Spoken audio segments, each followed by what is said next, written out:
Okay, so we're going to go ahead and take a look at example 1 for back-end ratio, and we are going to break this down into 2 different parts. So first part, Melanie is considering buying a $215,000 house. Her homeowner's insurance is going to be $2,050 yearly. Property taxes are going to be $7,580 annually. When Melanie visited the bank, they quoted her monthly payments of $1,005. Melanie has some other expenses, however, and this is where it's a little bit different than front-end ratio. Back-end ratio includes anything else that might show up on your credit card, your credit report, such as this car loan for $275, her credit card payments for $110, and her student loan for $36. The last piece that we're going to need in this one is that we need to know how much she's making, and it tells us that she is making $85,000 a year. So we are going to real quick break down all the little pieces that we need in order to find the back-end ratio. So first things first, monthly mortgage payment. Well, her monthly payment for the bank is going to be $1,005. And that is my favorite question because we don't even need to do math for it. So we'll go ahead and put that in. Next piece, what is the monthly property tax? It tells me that the annual property tax is $7,580. If something's paid annually, that means that it's only paid once a year. So we're going to take that once a year payment and we're going to divide it up into 12 equal pieces. And this is where Desmos is going to come in handy. So I got 7,580 divided by 12.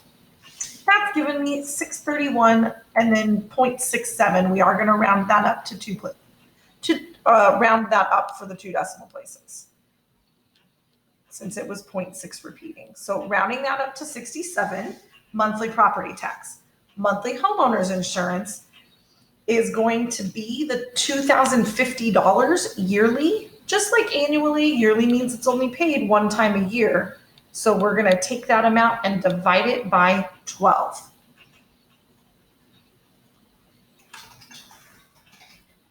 And when I divide that out, it looks like that's going to add an additional $170.83 to my housing payment every month. So far, so good. It's the stuff we've been doing since last Friday. Now, next piece says, what are the total of all the other bills? Well, when I look at this, you guys, all those other bills are the things that we highlighted in orange. So 275, 110, and 36. Sorry, I kind of crossed over them. That's okay. All I'm going to do is add those together. 275, 110, and 36 gives me a total of $421. I'm not going to write all that down because you can just, that one is just you're just going to find all those other bills and add them. Excuse me. What are the total monthly expenses? I'm going to add all of these values up. Mortgage payment, property tax, homeowner's insurance, and all those other things that show up on her credit report. Okay? So mortgage was $1,005 plus the taxes, $631.67, plus the insurance of $170.83. Whoops. Plus all those other bills, which we already found to be $421. So we know that all of her expenses for the month are going to be $2,228.5. And I'm going to go ahead and mark that in. 2,228.5, and I'm going to go ahead and call that 0.50.